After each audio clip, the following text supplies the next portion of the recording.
क्या आप जानते हैं कि भारत-पाकिस्तान युद्ध से भारत की अर्थव्यवस्था 2% तक गिर सकती है और शेयर बाजार से अरबों रुपए गायब हो सकते हैं। पहलगाम हमले ने हमें इस कगार पर ला खड़ा किया है। इस वीडियो में हम युद्ध से होने वाले भारतीय अर्थव्यवस्था पर 10 प्रभावों का विश्लेषण करेंगे, तो वीडियो अंत तक जरूर देखें। नमस्ते दोस्तों, द सक्सेस अल्केमिस्ट में आपका स्वागत है। खबर ये है कि 22 अप्रैल 2025 को कश्मीर के पहलगाम में एक आतंकी हमले में 26 पर्यटक मारे गए, जिससे भारत और पाकिस्तान के बीच युद्ध का खतरा बढ़ गया है। दोनों देश परमाणु शक्ति संपन्न हैं और तनाव चरम पर है, लेकिन इसका भारत की तेजी से बढ़ती अर्थव्यवस्था और शेयर बाजार पर क्या असर होगा, इस वीडियो में हम 10 प्रभावों का डेटा के साथ विश्लेषण करेंगे। तो चलिए शुरू करते हैं। सबसे पहले जानते हैं खबर को विस्तार पूर्वक। हुआ क्या था? 22 अप्रैल 2025 को पहलगाम में आतंकियों ने पर्यटकों पर हमला किया, जिसमें 26 लोग मारे गए। रेजिस्टेंस फ्रंट, जो लश्कर ए तैयबा से जुड़ा है, ने इस हमले की जिम्मेवारी ली। भारत ने पाकिस्तान को दोषी ठहराया, जबकि इस्लामाबाद ने हमले से इनकार किया।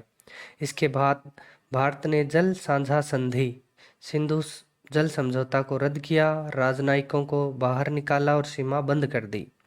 पाकिस्तान ने रिएक्शन करते हुए भारतीय उड़ानों और व्यापार पर रोक लगा दी।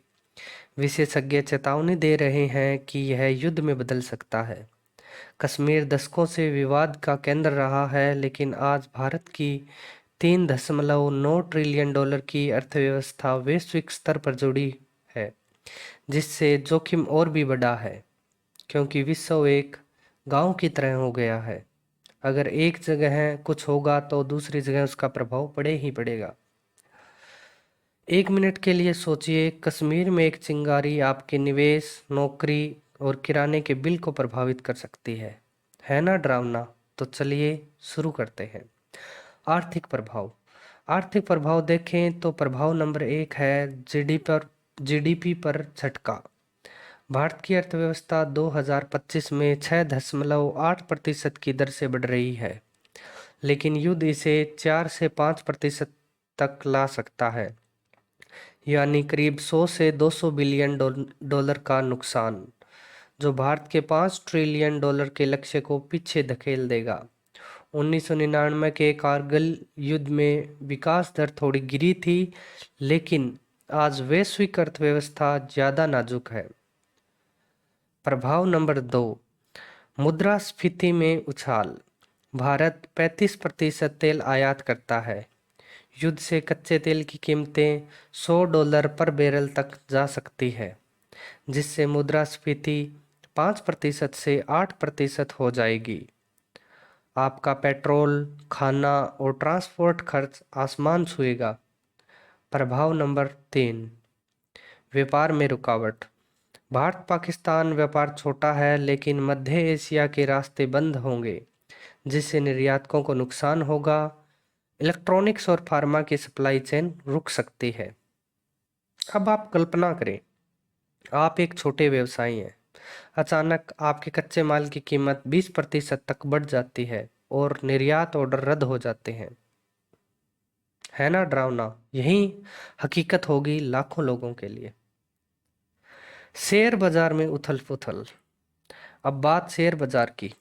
प्रभाव नंबर 4, बाजार धराशायी। सेंसेक्स, जो 85,000 पर है, कुछ ही दिनों में 5 से 10% गिर सकता है, यानी 300 से 500 बिलियन डॉलर का नुकसान। 2019 के पुलवामा हमले में बाजार 3% गिरा था। युद्ध का असर कहीं बड़ा होगा। प्रभाव नंबर 5, विदेशी निवेशकों का पलायन। विदेशी निवेशक, जो 20% बाजार में हिस्सेदारी रखते हैं, 10 से 15 बिलियन डॉलर निकाल सकते हैं, जैसा 2008 के मुंबई हमले में हुआ। रुपया 90 तक कमज़ोर हो सकता है, जो पहले से ही बहुत कमज़ोर हो चुका है। प्रभाव नंबर 6, सेक्टोरल बदलाव। बैंक और ऑटो शेयर 10 से 15% गिर सकते हैं, लेकिन एफएमसीजी और फार्मा स्थिर रहेंगे। बात करें सोने की तो सोना 90,000 से ऊपर चला जाएगा। अगर आपने शेयरों में निवेश किया है तो आपका पोर्टफोलियो तबाह हो सकता है, लेकिन कुछ सेक्टर मुनाफा दे सकते हैं। तो इन्हें देखने के लिए, जानने के लिए आगे बढ़े। सभी सेक्टर एक समान प्रभावित नहीं होंगे। प्रभाव 7, डिफेंसिव स्टॉक्स चमकेंगे। हिंदुस्तान यूनिलीवर जैसे, एफएमसीजी और सिप्ला जैसे फार्मा शेयर स्थिर रहेंगे। गोल्ड, ईटीएफ और टाइटन उछाल लेंगे। प्रभाव नंबर 8, हाई रिस्क सेक्टर गिरेंगे। एसबीआई जैसे बैंक एनपीए से जूझेंगे। एल&टी से इंफ्रा शेयर प्रोजेक्ट रुकने से प्रभावित होंगे। $30 बिलियन का पर्यटन उद्योग ढह जाएगा, जिससे एयरलाइंस और होटल तबाह होंगे। कश्मीर के सेब और केसर किसान, उनकी तो आजीविका ही खत्म हो जाएगी। एक कश्मीर के किसान की कल्पना करें जो अपने सेब बेच नहीं पा रहा है, या एक टेक कर्मचारी जिसकी कंपनी का ग्लोबल क्लाइंट चला गया है। ये सिर्फ आंकड़े नहीं, लोगों की जिंदगी है। अब आगे बढ़ते हैं, देखेंगे दीर्घकालिक जोखिम क्या है। लड़ाई खत्म होने पर नुकसान रुकता नहीं है। प्रभाव 9, वित्तीय दबाव। रक्षा खर्च $120 बिलियन तक पहुंच सकता है, जिससे राजकोषीय घाटा 6% तक हो जाएगा। गतिशक्ति जैसे प्रोजेक्ट रुकेंगे और कर्ज जीडीपी का 90% तक हो सकता है, जो बहुत ही भयानक होता है। प्रभाव नंबर 10, नौकरियों का नुकसान। आईटी, टेक्सटाइल और निर्यात में 20 लाख नौकरियां जा सकती है। बेरोजगारी और मुद्रास्फीति से विरोध प्रदर्शन और दंगे भड़क सकते हैं। लंबा युद्ध भारत को एक दशक पीछे धकेल सकता है। मैं ये आपको साइंस फिक्शन कहानी नहीं सुना रहा हूँ, ये सच हो सकता है, लेकिन भारत इस आपदा से बच सकता है। देखते हैं विशेषज्ञ इस मामले पर क्या कहते हैं। व्हाइट ओक कैपिटल के प्रशांत खेमका का कहना है कि सर्जिकल स्ट्राइक जैसे सीमित कदम भारत को ज़्यादा प्रभावित नहीं करेंगे, जैसा 2016 और 2019 में हुआ, लेकिन पूर्ण युद्ध वो विनाशकारी होगा।